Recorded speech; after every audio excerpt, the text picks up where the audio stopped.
drugi film, czyli Rysopis Skolimowskiego. Skolimowski to jest Jerzy Skolimowski to jest inne pokolenie. Urodził się w 1938 roku, czyli w 16 lat po Jerzym Kawalerowiczu, prawie o pokolenie młodszy od niego.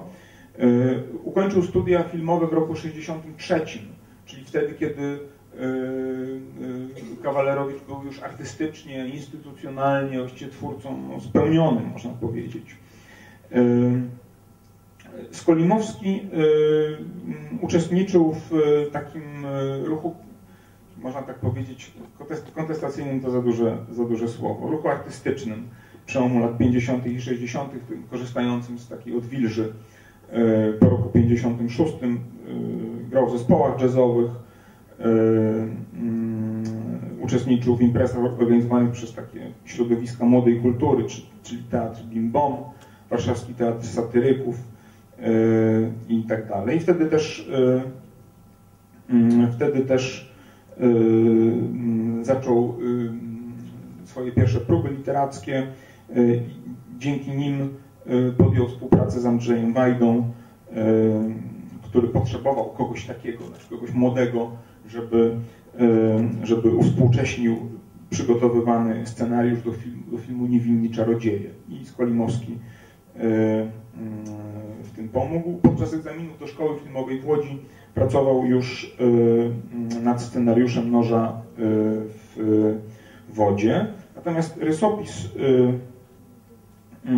który Państwo będą oglądać, to jest film, który powstał jako taka kolekcja, właściwie etiud. To jest spójny film, to nie jest film nowelowy, ale on powstał w czasie studiów jako zestaw filmów etiud zaliczeniowych. Natychmiast ten film został uznany za jeden z najciekawszych filmów młodego pokolenia. Kontekstem dla tego filmu, w odróżnieniu od filmu Kawalerowicza, nie są jakieś zjawiska z początku wieku, tak jak ja się tam cofałem do tego kina włoskiego, do Kabiri. Kontekstem są tak zwane ruchy nowofalowe, które pojawiają się w kinie europejskim na przełomie lat 50. i 60. I one są, proszę Państwa, najkrócej rzecz ujmując, rezultatem poszukiwania przez producentów nowej widowni. W tym okresie kino generalnie traci widzów na rzecz telewizji. Jedyną grupą, która jest w miarę wierna kinu, to są ludzie młodzi. Znaczy ludzie młodzi nadal chodzą do kina z takich powodów, z jakich ich rodzice nie chodzą. To znaczy rodzice nie chodzą, bo im się nie chce wychodzić z domu, bo mają telewizję, a młodzi chodzą, bo to jest okazja, żeby wyjść z domu. No? I to kino powstaje dla nich. Dla starszych nastolatków, ludzi dwudziestokilkuletnich. W tym czasie, czyli w drugiej połowie lat 50., w latach 60. pojawia się w Europie kultura młodzieżowa, związana z muzyką rock'n'rollową, z modą, z piłką nożną, turystyką, swobodą seksualną. Europa zachodnia przeżywa w tym czasie boom gospodarczy, co sprawia, że upowszechnia się taki nowy styl życia, miejski, rozrywkowy, młodzieżowy. I tę publiczność próbuje, zresztą z powodzeniem, zdobyć kino. Czyli w pewnym sensie te ruchy nowofalowe to jest takie zjawisko, w którym ludzie młodzi mówią do ludzi młodych, do swoich rówieśników. To jest ruch, który zaczyna się we Francji od takich nazwisk jak Jacques Rivette, Jean-Luc Godard, François Truffaut, Claude Chabrol, Alain Resnais, Louis Malle, Éric Rohmer, Agnès Varda i jeszcze wiele innych tutaj nazwisk można wymienić. Natomiast podstawowe założenia artystyczne tego ruchu to dadzą się streścić w takim napięciu między chęcią uchwycenia życia i chęcią obnażenia kina. Czyli z jednej strony to mają być filmy realistyczne, które pokazują życie takim, jakim jest, ale z drugiej strony to nie mają być filmy, które udają, że są życiem. To są filmy, które mają świadomie pokazywać, że są tylko filmami. Kluczowa jest w tym ruchu kwestia autorska. O ile w kinie rozrywkowym autorstwo nie jest takie ważne. Film w kinie rozrywkowym to jest rozrywka dwugodzinna. O tyle w kinie autorskim film to jest komunikat, który jakiś autor wygłasza do jakiegoś odbiorcy. Ja nie chcę tego wartościować, bo wiecie Państwo, w jednym i w drugim przypadku mogą powstać dzieła genialne albo dzieła kompletnie nieudane. Natomiast no inny jest ten tryb adresowania. Z punktu widzenia nowej fali nie ma dzieł, są tylko autorzy. Autor jest ważniejszy niż dzieło. To jest ruch o takim bardzo wyrazistym stylu. Ruch, który rozbija linearność fabuły, który posługuje się bohaterami, takimi jak zobaczą Państwo w rysopisie, bohaterami, którzy są trudni do opisania. Bohater takiego klasycznego kina hollywoodzkiego to jest bohater, który wie, czego chce i to realizuje, lub nie, lub mu się nie udaje. Ale taki bohater, którego możemy, tak jak się tam w klasie 5 wypisuje cechy postaci, prawda, którego możemy łatwo scharakteryzować. Bohater nowofalowy to jest taki bohater jak bohater rysopisu, czyli taki, który właściwie nie wiadomo, o co mu chodzi. Taki niejasny. Mówi różne rzeczy wzajemnie sprzeczne, nie ma jasnego celu postępowania, sam sobie zaprzecza w różnych miejscach, nie wiadomo kiedy udaje, nie wiadomo czego chce. To jest chyba najważniejsza cecha tego bohatera.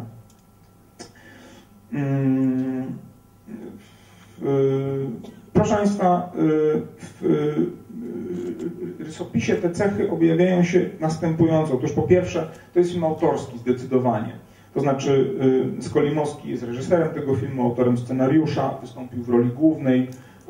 W filmie jego żoną czy dziewczyną, to czasami trudno powiedzieć, tam zresztą kilka postaci granych przez tę samą aktorkę, czyli Elżbietę Czyżewską. W każdym razie ona była z nim w tym czasie związana, tak?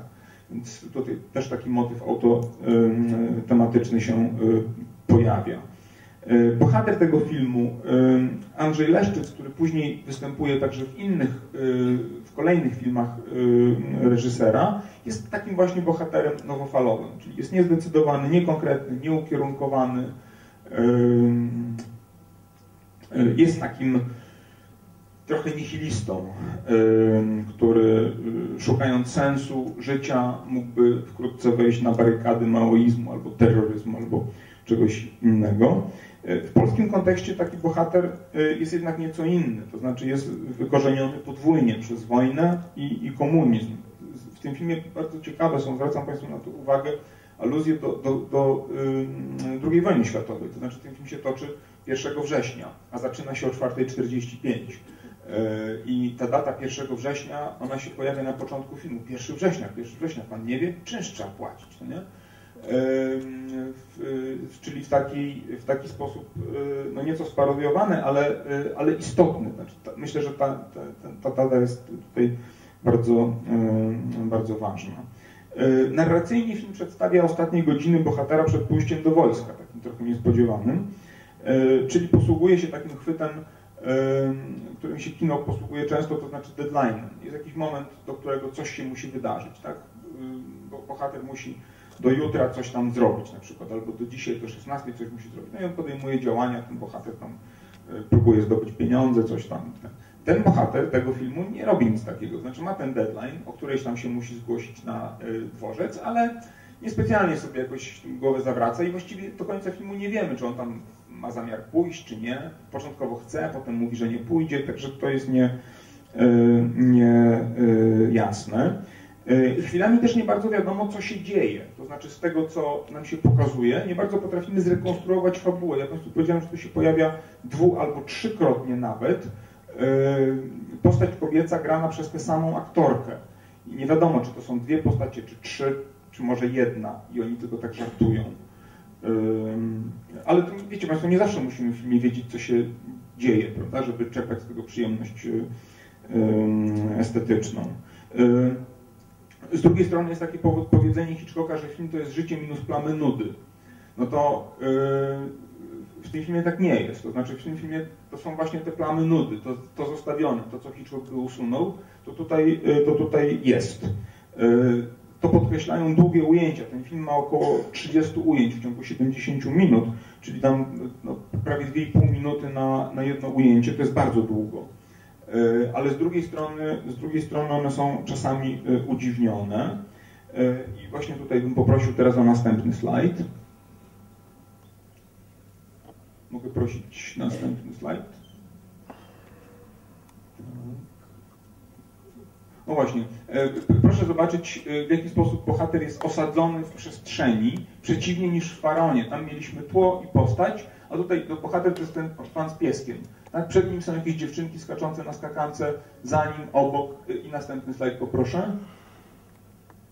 Tutaj znowu mamy takiego bohatera, który jest w przestrzeni, czyli on sobie tu na pierwszym planie rozmawia przez telefon, a tam z tyłu zobaczą Państwo, dzieje się jakaś akcja, samochody podjeżdżają, coś tam się dzieje. To jest w ogóle, ten film jest interesujący, to tak może trochę na marginesie, ale to jest ciekawe. Otóż, ponieważ dla Nowej Fali to tło jest istotne. Istotne jest, żeby zanurzyć bohaterów w życiu, a ten film jest kręcony w Łodzi.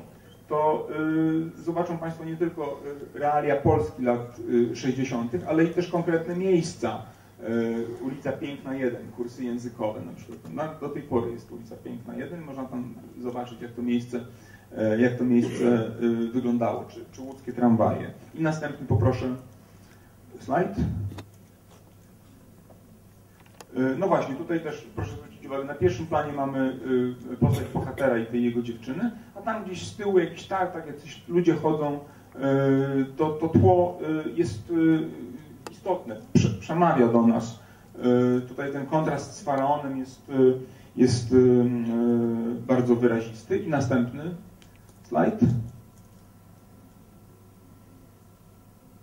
Mogę prosić następny? Będzie chyba ostatni. A z drugiej strony mają Państwo takie właśnie udziwnione ujęcia, jak obraz tych trzech postaci odbitych w lustrze, które jest blatem stołu. Zwróćcie też Państwo uwagę na wykorzystanie muzyki. Te filmy to są trochę dwa światy, ale akurat pod względem wykorzystania muzyki one są troszkę podobne. To znaczy, tak w Faraonie, jak i w rysopisie nie ma tego, co się nazywa muzyką ilustracyjną, czyli takiej właśnie muzyki nastrojotwórczej. W Faraonie są efekty akustyczne albo te stylizowane śpiewy, natomiast tutaj jest muzyka jazzowa, taka nie budująca nastroju, taka neutralna. To znaczy bohater sobie tam idzie przez ulicę i nie wiemy, czy on jest zadowolony, czy niezadowolony. W standardowym filmie, takim klasycznym, muzyka by nam to podpowiedziała. Wiedzielibyśmy, jaki on ma nastrój, bo ona by taka była, albo zgaszony, życiem przybity, albo wesoły i radosny. Tutaj ten jazz, który jest emocjonalnie neutralny, nic nam takiego nie podpowiada.